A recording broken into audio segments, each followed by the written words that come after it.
Hello, everybody, and welcome to week 16 of the Fumbling Gurus, where we talk all things related to the NFL. And I want to introduce you to our hosts. We have the one, we have the true, we have the sick stomach, Hey, welcome back, everyone. and unfortunately, G Man cannot be here to this evening as we are doing it a little earlier than our normal Friday stream, but that's because, well, Christmas is right around the corner. Sick, or how are you on your Christmas shopping and all that stuff? Are you ready to go?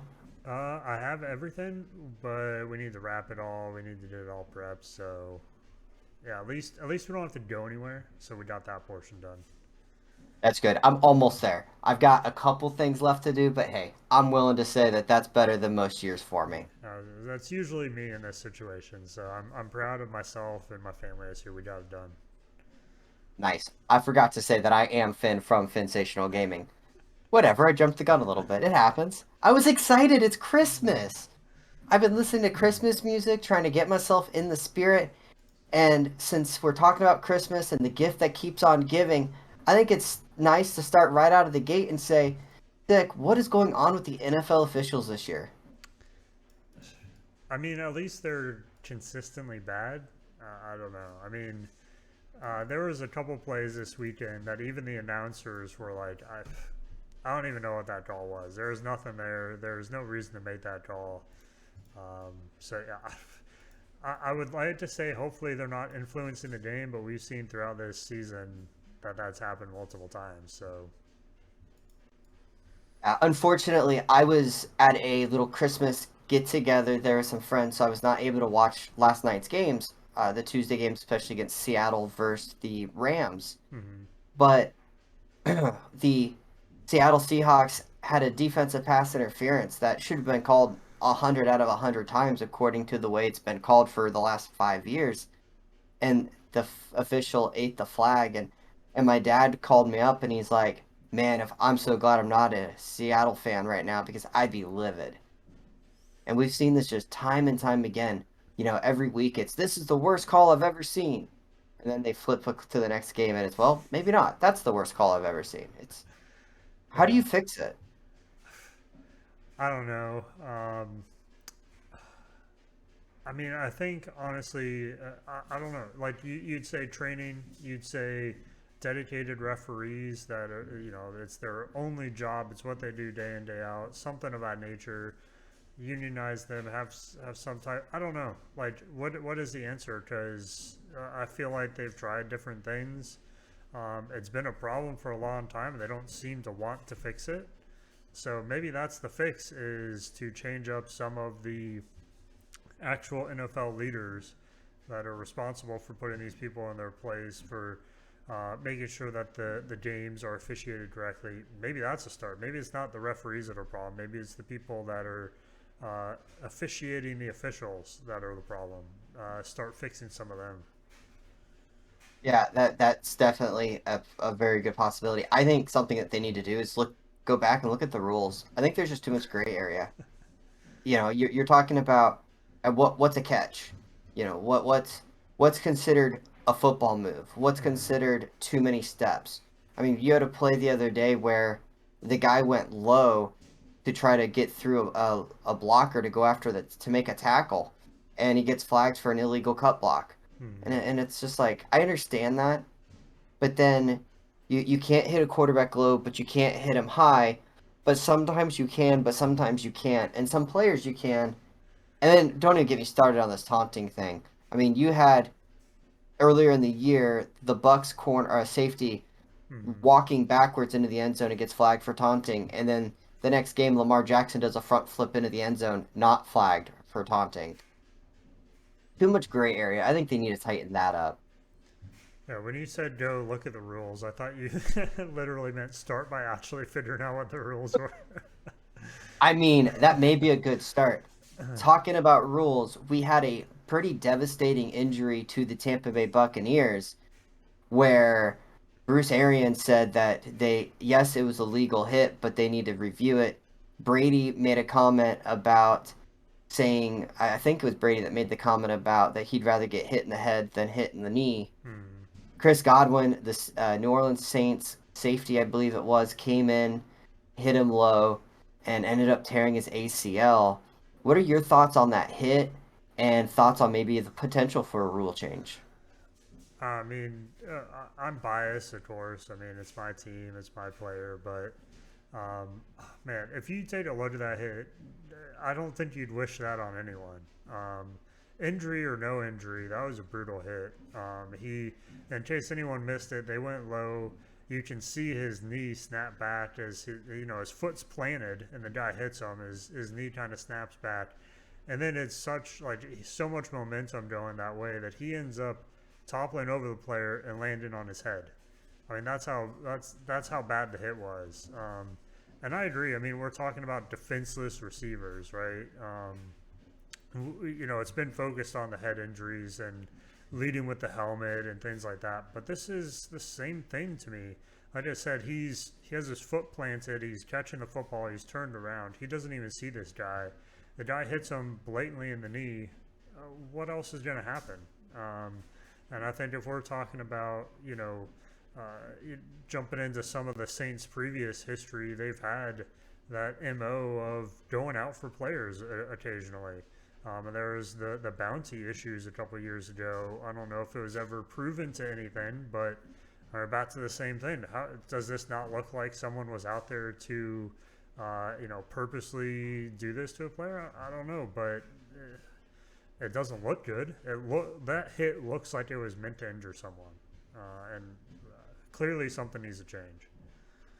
I will say that as not a fan of the Saints, but as someone who used to like Drew Brees, Mm-hmm. and being that I'm a in the area but not a Bucks fan per se, I I didn't see anything in terms of where I would say they had a bounty on the guy. Yes, they were accused and found guilty of Bountygate a few years ago. Different coordinators are in there. Sean Payton, I believe, is still was the coach then, is still the coach, but a lot, brand new players, brand new staff outside of Payton. I don't think there was anything there. I know that Rondé Barber had some choice words. He didn't like the hit. Bruce Arians said that it was a legal hit. He didn't see anything with, you know, malintent, but man, it was a scary hit, and you don't want that to happen. And then, of course, the big question is these players make money off of their legs. And they say, well, we can live with the brain injury because that impacts us down the road, where the knee impacts us today. Hmm. I don't know where you go with it because you already can't hit a player above the shoulders and you can't hit him below the knees. I mean, where can you hit him at that point? I mean, the offense is Right. already so the rules tailor the offense so much that receivers are getting free releases. You're not allowed to hit them when they're in the air. You're not allowed to hit them here. You're not allowed to hit them there. And you've seen the offensive explosion happen in points. If you take out the knees, and I'm not saying the guys target low, but they have to hit him somewhere. And so they're intentionally going low, not to injure, but to make the tackle. And I don't know where the fix is. Football is a violent, violent, violent sport. Yeah. Yeah, and I completely agree. Like, do I look at that hit and say, you know, man, I come from kind of a soccer background too, and you can tell when it's just the pace of play that's causing some of these tackles. And I agree. I think that was kind of a pace of play hit, but still, it's like you have a guy not even looking at you, catching a football. You're coming from his blind side, and you decide to go low for his knees. There's got to be some other options you have there. You're just going for the wow factor. You're going for the violent hit, and that's where the problem is. It's not. It's not that we need to take away the violent hit. It's that shouldn't be the first thought. That shouldn't be your intention. Is I'm going to wreck this guy because he cannot see where I'm coming from. And I think that's just where it stems from. And again, like you said, I don't know how you fix it because you're either going to take away something from the offense, which is going to make it a less enjoyable game to watch, or you're going to take away some of the hits and some of the what the defenders are allowed to do, and they have to start questioning how to tackle someone, and then we're just not going to see very many good defenses. So yeah, I don't know the fix, but I mean you hate to see one hit take a guy out for the season, on a team that's set on already in the playoffs, or I believe we were gonna secure our spot last week, but um, basically in the playoffs, potentially favorites heading into the Super Bowl. And now we're out one of our best receivers who has, I think, the second most receptions this season of the entire NFL. It just sucks all around for everyone. It does. Injuries are part of this game, and unfortunately, and injuries impact. I mean, Bruce Arians. Look, we talked about Antonio Brown. We're going to talk about him here right now. I was kind of a proponent that they should cut him, make a stand. Bruce Mm-hmm. Arians said when they first signed him that he would not be given a second chance. Well, Bruce Arians came out and said, nah, that's not true. I'm giving him a second chance. And he even said, well, I mean, look, he didn't mince words, right? He said he makes our football team better. I am doing what's best for our team. Talent, talent, talent. That's all they care about right now. Mm-hmm. What are your thoughts on the Bucks kind of turning their shoulder, turning their head to Antonio Brown, who committed a felony? Uh, wasn't this announcement after the Saints game, or is this Yeah, I before? think it was right before the Saints game, Okay. but it still leads to Yeah. what ultimately happened, right? Yeah, I thought it was right after the game, but yeah, if it was before, it's a little different. But in my opinion, the injury to Godwin changes things. If I'm a coach and I have Antonio Brown sitting on my, I guess he's not on the roster right now, but if he's sitting on my available pool of players, and I just have a wide receiver that pretty much is identical to how he plays, just goes down with an injury, and Brown was doing incredible stuff in the beginning of the season. Yeah, I'm gonna be putting him back on my roster. Screw the second chance item. Um, but I mean, I agree. I was of the same boat. I think it shows a little weakness in Arian's armor as a leader and as a coach that he is maybe playing favorites a little bit. But I mean, you have a team that's, like I said, set to be in the playoffs, set to be in the Super Bowl. You're going to be taking that talent when you can get it, especially since you just lost one of the best talents on the team. Yeah, and for those who don't know, Chris Godwin, the most unfortunate part of all of this is that he is playing on the franchise tag, was set to Mm-hmm. become a free agent, and was going to make a very, very nice set of money. He'll make the money still, but ACLs are 9-month injuries, which is going to make him miss at least half the year next year. And I wonder how much that's going to impact his contract. I kind of figured just kind of rough numbers without knowing the insides and outs of football here. I figured 4 years, 60 million guarantee, 4 years, 60 million, maybe 45 guaranteed. And now I wonder, is it going to be a 3-year contract? Do they maybe try to go 4 years, 45 or 50 million? Mm-hmm. I mean, he's one of the best young wide receivers in the game.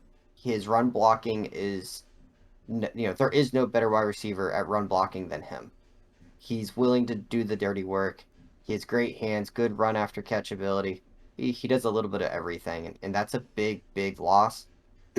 Excuse me.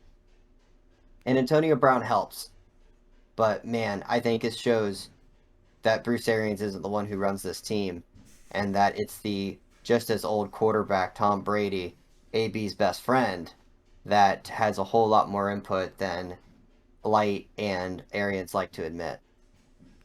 Yeah, I mean, there's definitely input there, but I think it's probably what's occurring in those talks is, hey, how we need weapons, right? We need wide receivers. If you look outside of Evans, Godwin, Brown, you can throw in some of our tight ends in there. There's not a whole lot outside of that core, um, and that's what we've been relying on all season.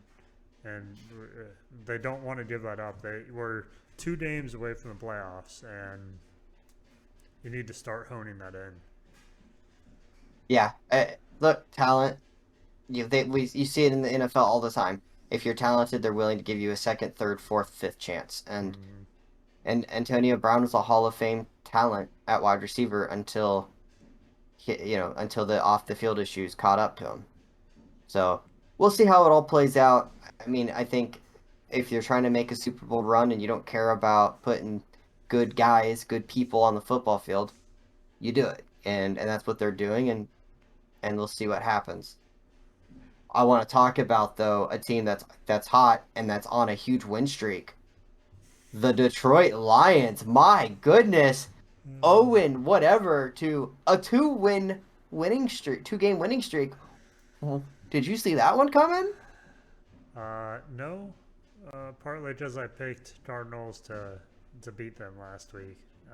So no, I cannot say that I saw that one come in.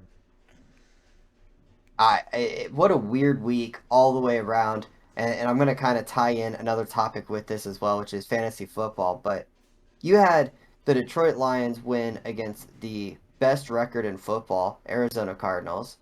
You had like the top five leading rushers were guys that were backup to backups. I mean, the Dolphins had a practice squad player who ran for over 100 yards and two touchdowns. You had receivers that like nobody even thought of to start or to even have on their rosters put up big points. Scoring was down, and 100 players on COVID, whatever, like no big deal. Oh, and fantasy football playoffs started. I hope nobody got absolutely destroyed, and by Cooper Cup having 40 points when you had a 24-point lead. I'm not bitter. That didn't happen to me. What were your thoughts about this weekend? Just kind of the oddity of it all. Yeah, yeah. I don't know what to think about this weekend. I'm just glad I didn't have any playoff teams that I needed to win this week in fantasy because yeah, it was all over the board. I mean, the one that stood out to me, I was watching the Ravens Green Bay game, and you saw Huntley. Man, he. I think I was saying this last week that even when he plays, they still play well, and that was a great game. I enjoyed watching that game. But he ended up with I think four or five total touchdowns. I think two passing, two running. He was the leading rusher for their team. Basically, stood in for Lamar Jackson for a lot of what he does. Um, and I know even the announcers during that game were mentioning, there's going to be a lot of teams looking at the way Huntley just played and be like, hey, we can trade and get him on our team. That's what we need moving forward. So, yeah, he showed that he's been paying attention behind Lamar Jackson and learning quite a bit. But yeah, if you picked Huntley up and leading into that game, knowing Jackson was going to be out, and you somehow started him on your team, yeah, he did pretty well. But man, it was. I mean, the Saints Bucks game, who could have predicted that? The Cardinals game, who could have predicted that? I mean, across the board, it was a crazy week, and yeah, I'm just glad I didn't have to pivot on anyone in the fantasy realm. I kind of want to piggyback off what you're talking about there with the Ravens. Mm-hmm. One, so many fans get caught up in the moment, and I saw some fun takes. We had guys saying that they should ditch Lamar Jackson and start Huntley, that he's a better passer than the MVP, former MVP Lamar Yeah. Jackson, that he's every bit the athlete of former MVP Lamar Jackson. The quarterback that's like 25 years old and was an MVP. Mm-hmm. Yeah, that guy. Yeah, they want to replace him. Good. That kid, though, he played well. Got to give him a lot of credit. But what I want to talk to you about is analytics. Okay. You're hearing this buzzword throughout the NFL, and there's no team that's saying it more or following it more. I am so sorry about the coughing, guys. I'm still trying to get over this little cold. Then the Baltimore Ravens with their 2-point conversions. Mm-hmm. Now, this was their third game in a row where they had gone for 2-point conversions and failed, and it cost them the game. They lost 3 weeks ago. They went and they lost by going for the win. Last week, they came back, but I guess they went for a 2-point conversion earlier in the game instead of kicking the extra point. Didn't get it. And then they were forced to go for two at the end of the game and didn't get it. And then this game, They get it within one, and they go for the win on a 2-point conversion. And all you heard about was analytics, analytics, analytics. Well, I want to talk to you about analytics for a second. I want your opinion on it. I'm going to get to this in a second. Mm-hmm. The numbers say that by going for two, not on the touchdown they went for it on, but the one before that, they increased their odds of winning by a whole percentage point if they would have gone for the 2-point conversion then. The idea is the more information you know, the better off you are. Had they have gone for two and they got it, they then know that they only need an extra point to win the game. If they miss it, then they know that they need a 2-point conversion to tie the game. Mm-hmm.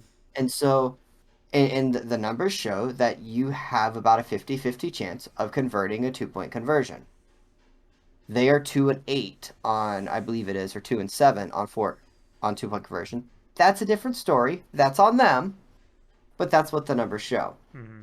By going for two when they did, they actually decreased their odds of winning by a whole percentage point.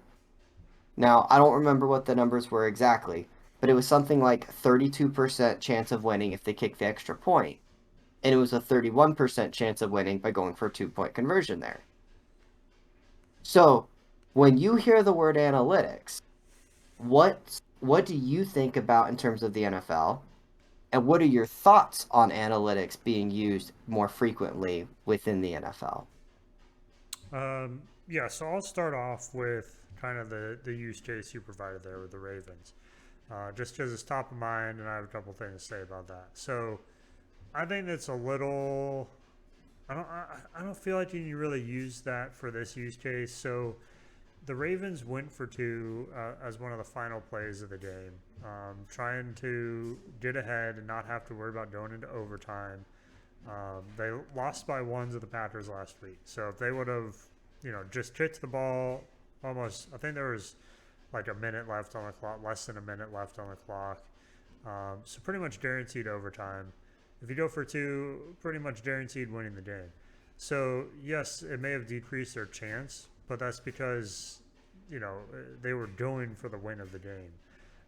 But I mean, if you look at the Ravens, especially that game, right, against Green Bay, do you really want to take that team into overtime? I think they had, even in that game, they had one of their cornerbacks go down. They've already been thin on the cornerback position. So their defense, through the injuries, through players like Lamar Jackson on IR, or not IR, but injured for that game, you're going to bring this beat up team into now an overtime to play one of the better teams in the league against one of the best quarterbacks in the league. And in his eyes, it's like, well, why not just go for the win here? Why not take our chance, hold our own destiny instead of hoping the coin flip goes our way and we just score a touchdown? Let's just go for two, get it done. And if we don't make it, great. We know the outcome of the game. If we do make it, great. We also know the outcome of the game. But I think ultimately that was kind of the decision behind it. But my also what I'd like to say about that is if you're gonna pin your games on these 2-point conversions, I feel like you should have a better percentage than 2-7 or 2-8, whatever it ends up being. Because you're going to be going for these. When the opportunity comes up that your team is going to want to take these chances. So I feel like you would have practiced and have a higher percentage of these being successful, going into the game, knowing that you're going to want to go for these 2 points. But Can I make a quick yeah. quick point? I loved them going for the win. My problem was why not go for the win the series earlier, Mm-hmm. the touchdown earlier? Because if you go for the 2-point conversion, then if you fail, you have another chance to now bring it back to overtime, increasing your likelihood of winning. Mm-hmm. By going for it at the end of the game like that, I feel like you limited your chances of winning the game. Yeah, you have a chance to win or go home, but you had that same chance one series earlier when you could have had more time to make up for the fail if you failed it. That was my biggest issue, I guess I should say. Yeah. No, I could see That's that. what the analytics said. Like if you look at strictly numbers, that's what it said to do. That's what it would have suggested. Yeah. Yeah, I mean, I don't know. You start getting into there was a Jeopardy contestant that was, on a huge. I think he was one of the longest winning streaks, if not the longest winning streak. And one of the things he did was he always did the daily double. He always did everything he could to get as many points as he could. And by the end of the, or close to the end of the game, no one could even come close to him, even if they started getting all the answers correct. And he's basically playing a numbers game. He's like, hey, I know the analytics of this game. If I just play the numbers, if I go for the top scores and I get the daily doubles and I double everything I have, no one can catch me, even if they did everything else right. Um, and I think that's, do I think it can be applied to the NFL? Sure. I'm sure there are certain aspects where you can know, the best time to go for a fourth down. What areas of the field you need to start, applying more pressure or like I said, going for fourth down on this area versus, 5 yards back. No, we need to kick it. So I think that to me is all analytics of it's not, what's the percentage of this play? What plays do we have that can get this done? And do we feel ultimately through the course of a 45-minute game that this gives us a higher percentage? I'm sure with all the stuff, the AWS stuff, all basically the technology that goes into it, they got to have those numbers. Soccer started, the guys wear a pack on their back that tracks their movements through the whole game. So you can tell, when they've been moving in certain areas of the field. You can tell how much they've run throughout the game, their, calorie burn, calorie intake, whatever. So it's like I'd be surprised if NFL doesn't do something similar. Of, where's our team best? Are we best in the middle of the field? Are we best in the red zone? How can we improve that? How can we? So it's not just analytics in the game, but outside of the game. Um, but I mean, you don't see it applied very often, do you? Like, how many teams do you see go for that 2 point conversion before they need it? I don't even know if I can remember an example. That's one of the things. You're starting to see a trend with certain teams. I mean, Baltimore, again, you'll hear Baltimore have the most analytics. They have the most money tied up into it, Mm-hmm. but they don't exactly follow the numbers 100% of the time. They definitely go with a gut feeling still. And I think that's ultimately what happened. I think Harbaugh even said that like he had the gut feeling, so he just went for it, Mm-hmm. went for the win. But you are starting to see more and more teams go for it on fourth down, especially if they get in that 40, 50-yard line area and it's like I can punt and make a net yard of 20 yards, or I can go for it and have a chance to increase my likelihood of scoring. And I think Yeah. it's good. I mean, the Chargers, they've been being aggressive and going for it more. And when it works, they're excuse me. When it works, you're called a genius, and when it doesn't work, you're called an idiot. Yeah. And I know that my dad, I'm a big baseball fan, and my dad absolutely thinks that analytics have ruined baseball Mm-hmm. because now it's the shift and well, this guy can't hit this pitch, so we're gonna throw it at this location, and it's changing the game. The NFL is gonna have the same type of stuff. I mean, the numbers and analytics show that throwing the ball early in games to score and then running the ball late in the games to run the clock out is the formula for wins. Mm-hmm. And the teams that establish the run and need to pound the ball 25, 30 times early in the game, they don't win, they don't score. That's what the numbers show, and it does dictate. And so I think it's a good thing that the NFL's starting to get there. I just hate that analytics gets thrown out every time a coach goes for it on fourth down, and analytics gets thrown out every time they go for a 2 point conversion. Mm-hmm. When sometimes the numbers say kick the field goal, sometimes the numbers say kick the extra point, punt Yep. the ball.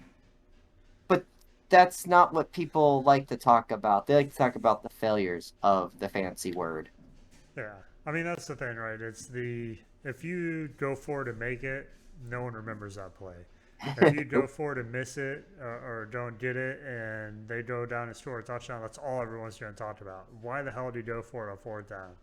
Um, and yeah, I agree. I know the Chargers last week playing the Chiefs. I think they only had like one punt in the entire game, and it was in the fourth quarter.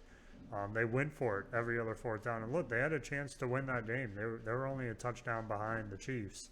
I think they went to overtime as well. So, um, yeah, I mean, it works. I think I agree with you. Like, if you look at baseball, how long it's been around and how long they've kind of been able to hone what those analytics look like. I think the NFL is too young, and it's a much more complex game with a lot more moving parts from time to time. But yeah, I think it'll probably get to that same point where you know, I mean, look, for an example, when you have like a cornerback go down injured, what's the first thing the offense does? Attack the weak spot. That's the analytics. Go straight for the guy that just came into the game. Yeah, I mean, there's always been kind of the blunt and the blunt numbers, right? The Mm-hmm. numbers that are hit you upside the face. You want a touchdown over a field goal. Obviously, that makes sense, and the numbers will dictate that. It's the more minute, more complex things that I think coaches need to start to embrace the numbers a little bit more. I Mm-hmm. mean, the Chargers beat Kansas City because they were aggressive and they trusted the numbers. But the numbers do average out over time, and sometimes you're going to win games and other times you're going to lose games, and it's just the way it plays out. In winning games, we have a bunch of teams in the NFC battling for that 2 spot. Green Bay looks to be the clear front runner for the 1 seed, which will get a bye and home field advantage. But then you've got Dallas, the Rams, Arizona, and Bucks, I believe, all tied with the same record. What now? I know that if the Arizona wins out, the Bucks get the 2 seed. If the Assuming the Bucks went out. Mm-hmm. And if the Rams win out, then the Rams get the 2 seed. And so there's a whole lot of variables still in there. But what are your thoughts about those teams, all same record, fighting for those for seeding and how important is that 2 seed for Tampa? Yeah. Man, I didn't even realize the Cowboys were still 10-4. I mean, they're kind of I don't know. I don't know what to think about it. I know a couple of weeks ago I talked about Dak Prescott not looking good, and he's continued that trend. I know it's been Keep all winning. over. Huh? But they keep winning. I mean, who'd they play last week? They did not play a great team last week. No, but they have a pretty good rushing attack, and their defense, led by the rookie Parsons, is Mm-hmm. ridiculously good right now. Yeah, they played And, the and they've Giants got last Diggs. week. So, Okay. no, I agree. I mean, that's what stands out to me about the Cowboys is the defense, especially Parsons. He's been having an incredible year, and like he can do everything, and he cannot be stopped. So yeah, I don't know. The Cowboys. I mean, clearly they're still winning, but they have not been on my radar for kind of that number 2 seed.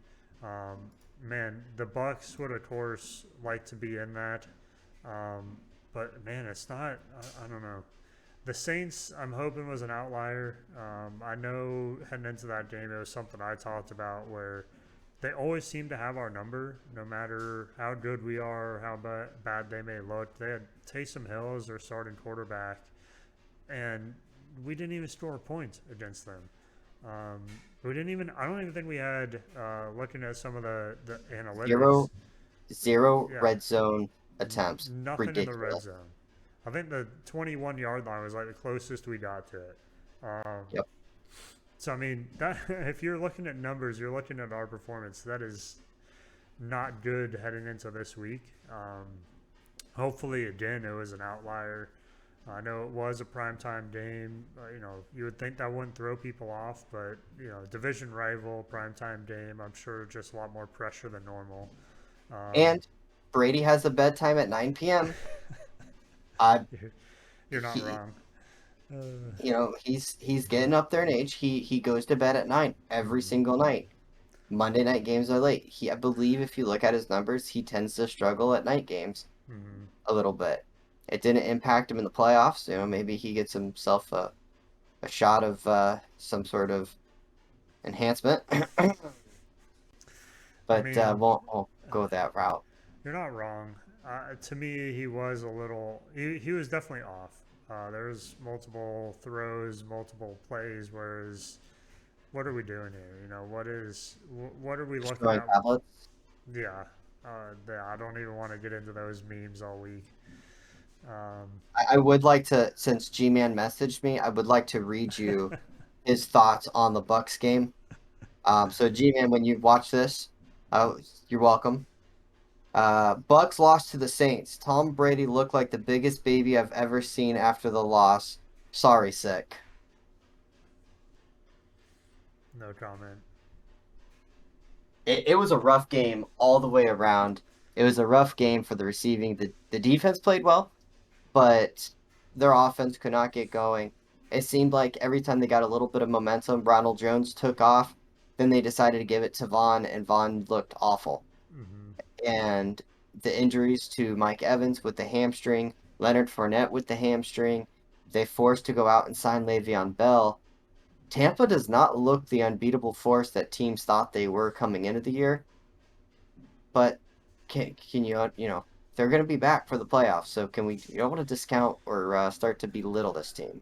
No, no. I mean, we still have the weapons. We still have the pieces in place. But it's the same thing that I've been talking about all year, where there's just these games where we're off. We just can't get things going. There were a couple games where Fournette was that rock of like, hey, nothing else is going. Fournette would kind of come in as the steam engine and keep us rolling. Clearly, he wasn't able to do that last week, and his injury, I think it was either halftime or right after halftime where he left. Um, and so, yeah, I mean, I think we had Godwin and Evans out by halftime, and then Fournette not too far after that. So, I mean, no excuses, but still, it was not an easy game. We lost a lot of key players. And, I mean, this isn't going to be any easier. I know it's the Panthers who have kind of, fallen off maybe a little bit here towards the end of the year. But it is still another division rival, so it'll be another interesting game. Hopefully, we can bounce back in that one. Um, but yeah, to your point, man, I don't know. Cardinals, I mean, after last week, it's hard to place them as winning out. I think they have a tough game this week. Yeah, they're playing the Colts this week, so that'll be a tough game for them. I don't know if they can handle that game. So, I mean, I would like to see the Cardinals keep doing well, but they have not.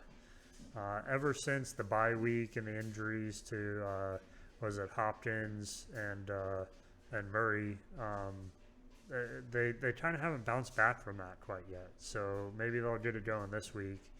Um, but Hopkins is such a talented player, and they really mm, do miss him. yeah, I mean he's one of those guys that you can rely on to carry the team to catch anything you throw his way, and not having him is pivotal. Absolutely. Well, we kind of mentioned it. We talked a lot about the Bucks, and I think we need to get into the worst week we've ever had collectively on the Fumbling Gurus. I hope that, a few weeks ago we went 9-0, and hopefully you guys put everything you had on it and made a lot of money. And this week, I hope that you ignored everything we said. Uh, I'm gonna go over it pretty quick. G-Man, he picked the Bills to handle Carolina. Great job, G-Man. Uh, that was our one win of the week. We all picked the Pats over the Colts, and the Colts ran right over New England. It was an embarrassment for New England. Jonathan Taylor had a 67-yard touchdown run at the end to seal it. They got up 20 to nothing. Mac Jones looked awful. It was kind of fun to watch. Then we go to the Eagles. Washington football team had a lot of people on COVID and everything. And the line at the time of the podcast was 12 and a half. Unfortunately for G-Man, it did move, but we were locked in. So the Eagles win by 10, but I'm going to give you the recap from G-Man because I did get his recap on the game, is and it this was this. the first half, or was it the whole game? Because the first half G Man was a lot different than the second half G Man. First half G-Man, I wish I could have had because I believe something about I'm literally crying. I'm so mad. Why do they suck so much? So this was the full game. It said, at the start of the game and the whole first quarter, the Eagles looked really bad for a team that was at near strength, near full capacity. But the longer the game went on, the more adjustments that got made, and the Eagles started to look decent. Big plays by Jordan Howard, Miles Sanders, which Washington football team could not stop. All in all, a solid performance from the Eagles and one that will put them closer to that final wild card spot. So I again, unfortunately, was unable to watch the game. I looked at the final score. They did handle Washington, but remember, Washington also started a practice squad quarterback. So congrats, Eagles. You won against a COVID struck team. But hey, a win's a win, and they're hard to come by. I believe that's been said. Hmm. We're going to get to your picks. We already kind of talked about it. You had Arizona over Detroit, and Detroit laughed at you, and they took care of business. Pats over Indy, we already talked about that. And then we talked about the Bucks and Saints, and the Saints just having the Bucks number. And 0-4 in the regular season, Tom Brady against New Orleans as a Buck. And they just were flat out outplayed. And it looks like some mental stuff going on with the kicker missing the field goal, and the injuries didn't help things. Um, Yeah, I it mean, is was there anything else you want to say about this game? no, no. It was a team loss. Everyone played poorly, and we could not get anything going. Yeah, I think it's 7 straight regular season games that the Saints have beat us. So Brady got to scream at a coach, scream at an official, throws a tablet and shattered it. It was really fun. Great performance by the old man. That's for sure.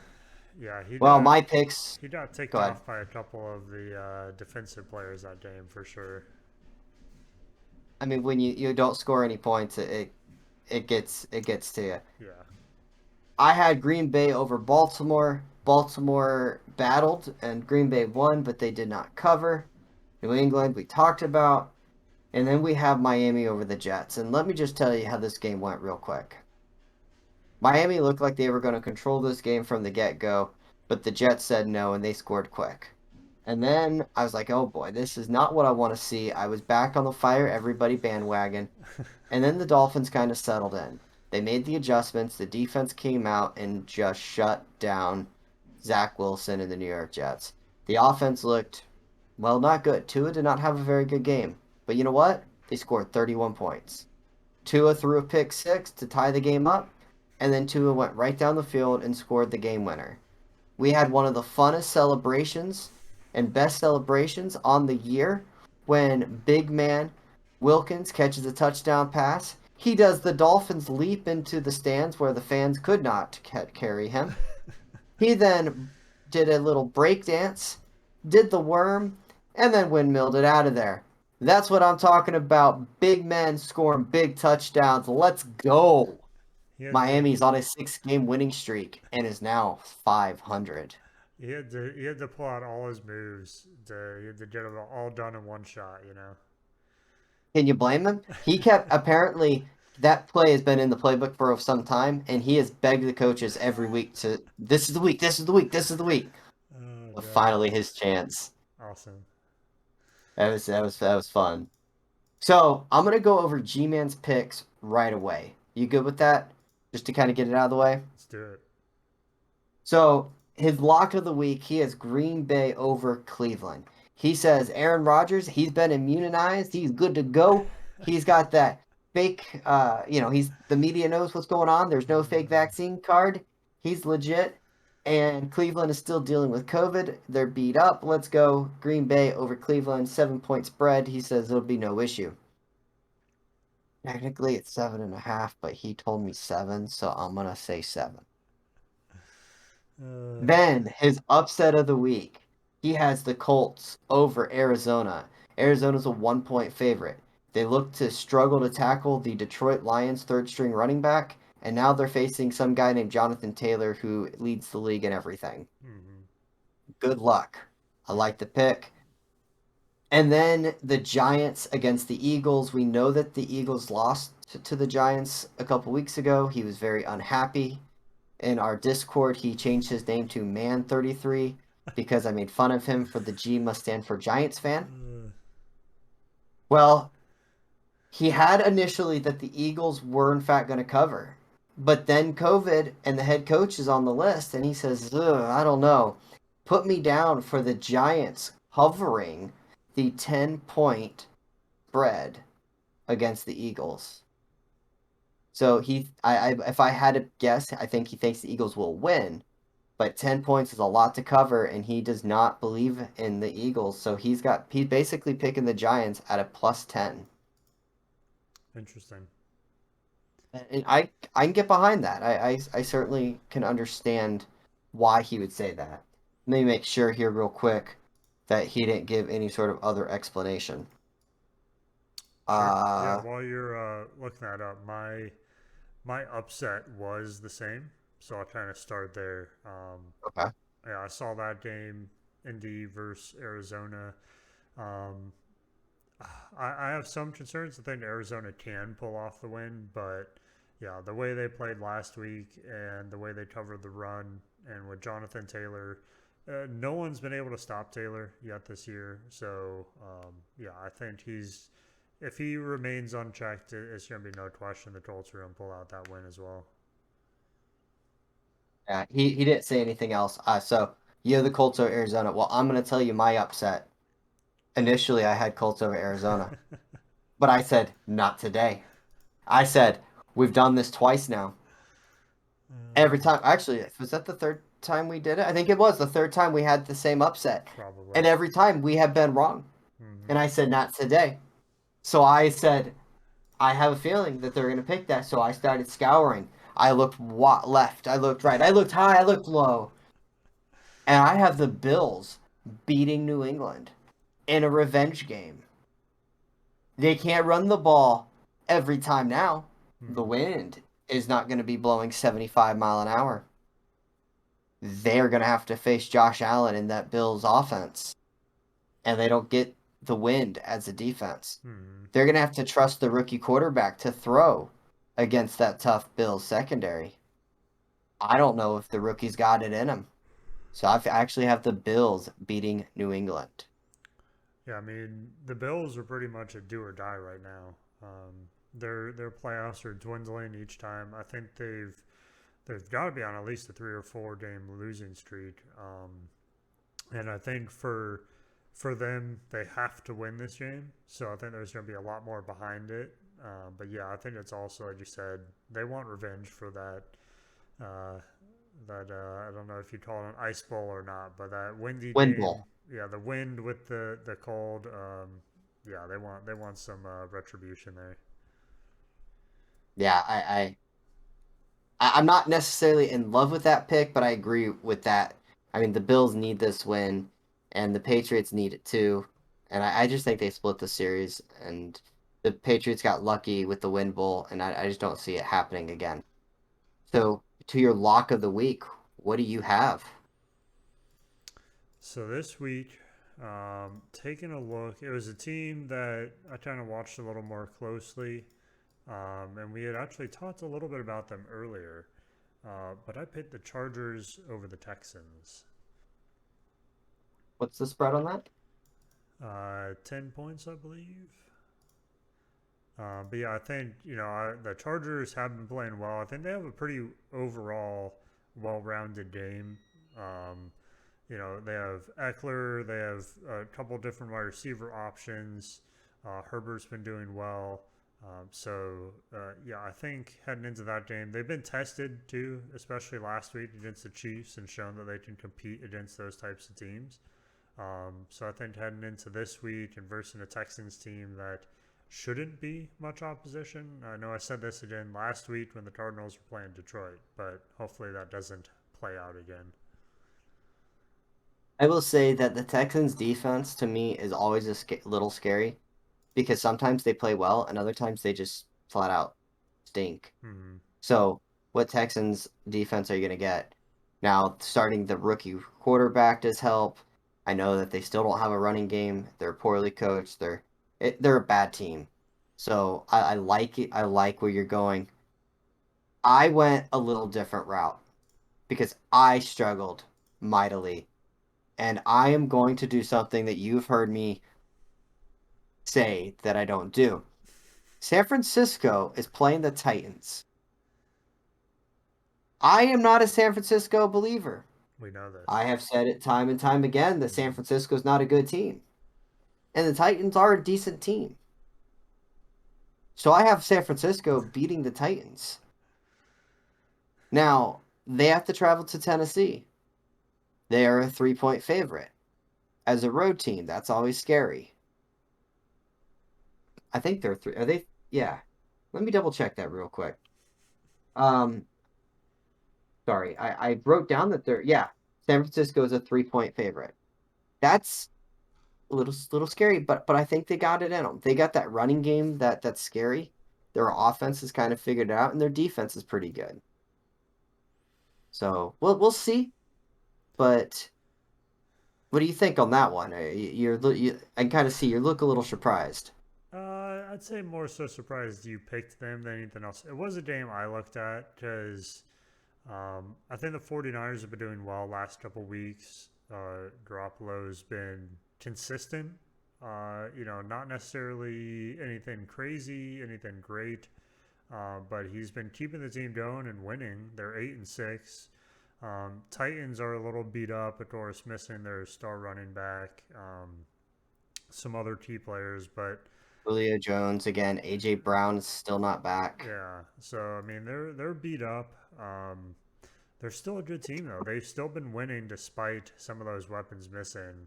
So it'd be tough for me to pick against the Titans, but I can certainly see why you'd choose that game and the 49ers. Well, it's time for the fun predictions, which is our favorite team. So give me a Uh, little talk about the Bucks matchup this week. What's your expectations? And of course, do they cover? I'm gonna keep it simple this week. I'm still recovering from Sunday night. Um, Again, we're playing Carolina. Kind of division rivals there. They haven't really given us much trouble in the past.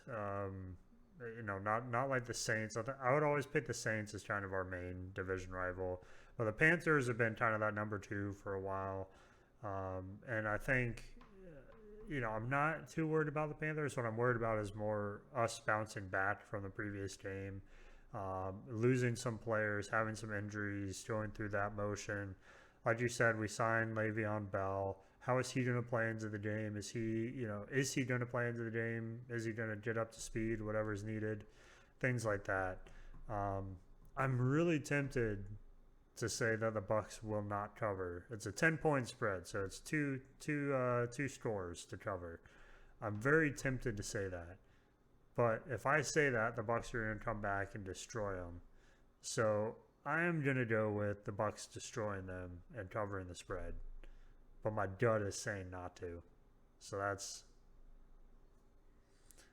Okay. going against my gut and trusting that we're going to bounce back here. Yeah, trust in the analytics.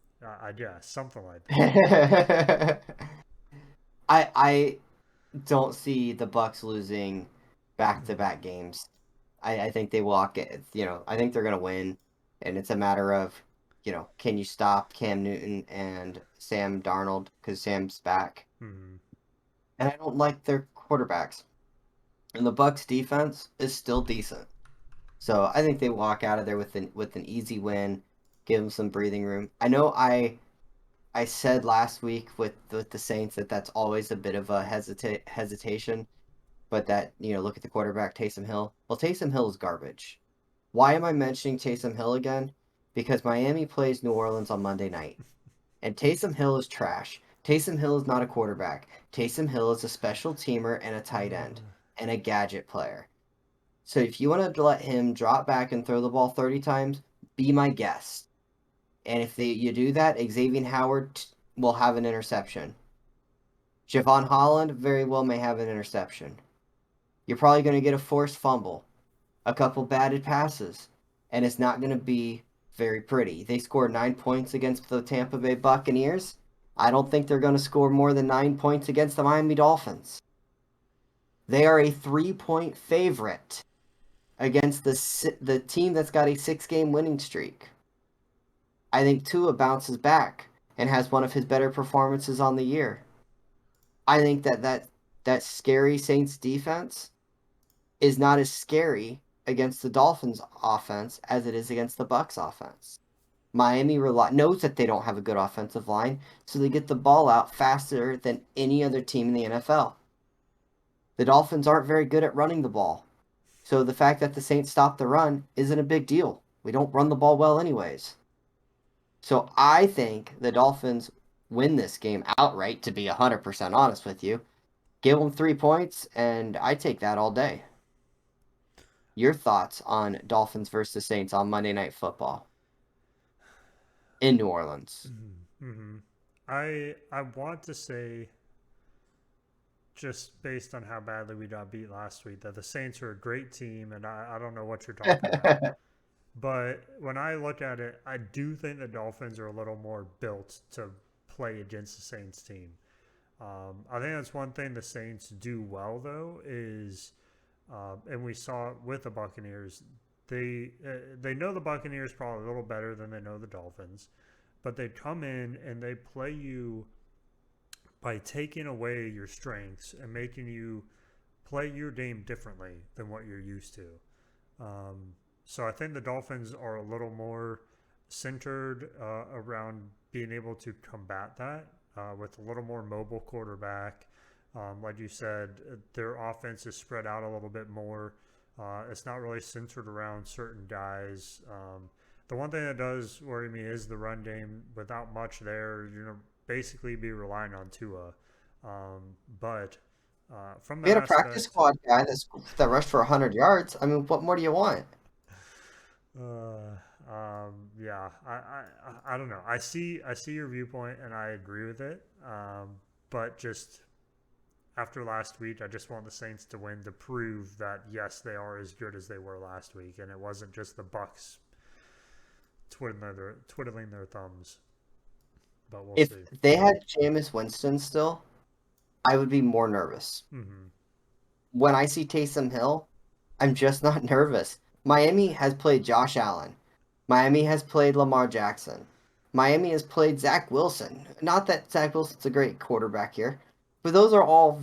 We played Cam Newton. Mm-hmm. Those are mobile guys, and we obliterated them. So now we're facing Taysom Hill, who's not as mobile, not as strong, and not as good of a passer as any of those guys. All right, that's what I look at. I look at the quarterback play, and I just don't see Taysom Hill as anything more than a guy. Yeah. Yeah, I can see your viewpoint. I guess we'll see. We'll see what happens. Well, sir, it's one of my favorite moments of our podcast, and that is, do you have any final thoughts? Not after this week, man. I'd say uh, cut Brady some slack. The tablet was broken before he even threw it, man. He was just getting rid of something that was already unusable. Everyone gets a little bit mad. You got people trash talking you. Your team's not doing well. You can't even score a point. I'd be throwing 2 tablets if that were me. So get off his back a little bit there. Well, maybe what he needs to do is grab a bunch of toys and throw it on his back and become the old man, Mr. Claus, because we know he's old. And that is my final thought to everybody here. Merry Christmas. Have a great holiday. Be safe out there. Enjoy the time or with your family or friends or whatever your plans may be. And if you don't have any plans, well, I'm sorry, but there is football Saturday. So enjoy some football and just sit back, relax, and we will see you guys next week before the new year. So we still have one more podcast this year. That's always exciting. So until then, We will see you guys later. Bye. Bye. Bye. Bye. Bye. Bye. Bye. Bye, everyone.